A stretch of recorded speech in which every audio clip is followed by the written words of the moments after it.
And of course, that does kind of go hand in hand with the question marks I had about athleticism and explosiveness. Just a ton of question marks for me that give me pause. I definitely don't view him in the same kind of confidence level that I do maybe the other top 3 wide receivers in this class. Welcome to the draft profile for Emeka Egbuka, wide receiver out of Ohio State. And this is a weird guy, right? Like, just a weird career.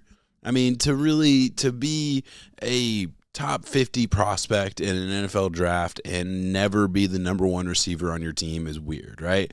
And really, just in general, to go from playing next to Marvin Harrison Jr. to some freshman named Jeremiah Smith, who just turns out to be already NFL ready and already a top 5 pick 2 years from now. It's just weird. I don't know. It's a weird career, but obviously been in a powerhouse for a while. He's a big name. I feel like a lot of people know who he is, and I feel like he's been super hyped. And look, let's go ahead and get right into skill chart and talk about Emeka Egbuka and where I'm at with him. All right, and looking at this skill chart, I will say, just to kind of get it out of the way, for me, a 7 and above is what I consider an elite grade, right? So that's, your top tier first round. These are the skill sets that make you a viable and sought-after NFL prospect, right? That's kind of how I look at it. And 4.5 and above is where my kind of line of demarcation between an average grade to a good grade. And, between that is where you kind of split hairs, and we'll discuss from there. So as you look at it, it is a nice circle. He's a well-rounded player. I think he's a complete player as a whole, but I don't think I have the same feelings about him as maybe the public does. I do think I'm a little bit lower on him, which I'm okay with. There's always going to be variation in your grades. You're going to see things differently.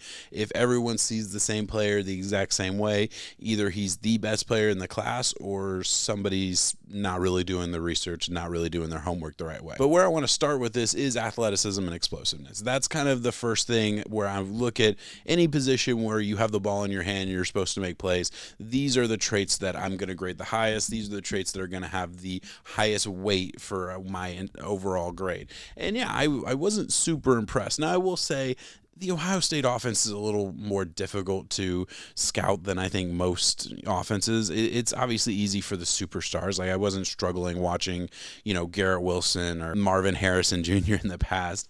But for a guy like Egbuka, who is your big slot, who kind of was primarily running routes underneath, these are timing routes. You're running your route in congruence with the other players running deeper routes, and you kind of have to time it up. So there's an element of that to where it can be a little bit misleading, but I do feel like I kind of was able to parse through all that and find that, yeah, I was never blown away by his explosiveness. It's fine. Again, these are positive grades. I think he's absolutely an NFL athlete. Let's get that very, very clear. I don't see like top 20. I don't see like top 25. That's not the type of athlete that I see. I don't think he's going to blow you away. So, take that for what it is. And look, there is more nuance to that conversation that we have to talk about, right? So let's go to route running. Let's go to some of the conversation about cut and change of direction. At route running at 5.9, I do think he ran good routes. I definitely found myself wanting a little bit more explosiveness out of breaks. I wanted to see more, precision in his routes. But it needs to be pointed out, like I mentioned, with the way Ohio State runs their offense, it's timing based. It's tempo based. So that aspect of his game is just untapped because we didn't see it in college. So it's difficult for me. This is definitely the type of guy that if I was running an NFL team, he'd be in my building. I'd have to see him run routes as fast as he can. Like, I'd have to see him kind of go through the gauntlet. I'd want my coaches to kind of drill him on the things that my team would be asking him to do and see how he does. And it would impact my grade a lot. But for me, my cup of tea, I guess it is, for the way that I watch the wide receivers, it's tough for me to watch you run a bunch of underneath routes that are all kind of rounded out, that isn't very, super precise. And yeah, it works because, of course it works. It's Ohio State, and it's a spacing game. So with that being said, to go back to some positives, hands at 6.6, I love his hands. I mean, he's got late strong hands, everything about the way he attacks the ball in the air. Again, I'm always a sucker for a guy who can react to the ball last second. Those late hands are really important to me. That's a big part of his grade. And yeah, it's great. And I will say, just to go back to contested catch at a 5.9. Now, look, I don't think he has an insane wingspan at any point. I don't think he's going to be a guy that you're going to expect to consistently win 50-50 balls down the field. I think he'll win his fair share, but that's not his strength by any means. But his ability to catch in traffic, again, big slot type of skill set, he has that, and he shows that at a high level. A ton of snaps where you see him catching, a slant for 10 yards and getting tackled immediately, an out route underneath, all of these underneath routes where the defense is able to converge on him quickly. And, there's a couple times where he gets rocked and he holds on to the ball. So I give him a lot of credit there. He deserves a lot of credit there for sure. I do want to mention route tree. Now, look, he played over 80% of his snaps in the slot in 2024. In 2023, I went back and looked. He played over 70% of his snaps in the slot. So it just kind of constantly went up. He played as that big slot role. I think he can honestly play inside outside. Obviously, he displayed a really, really great skill set in college with his, slot ability.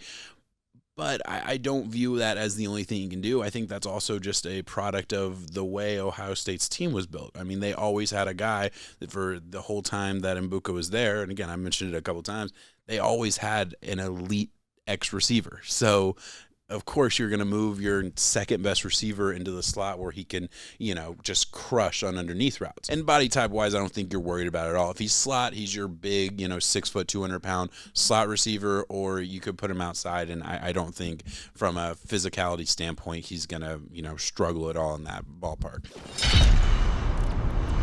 So with all that said, obviously, I kind of started the skill chart conversation setting up the fact that I'm going to be lower on him than I think the public is, just based on the mock drafts I've seen. And I try not to look at any other, draft analyst people break down the player, but I will after I'm done recording this to kind of see, all right, how close am I? How realistic was my take compared to what other people are seeing?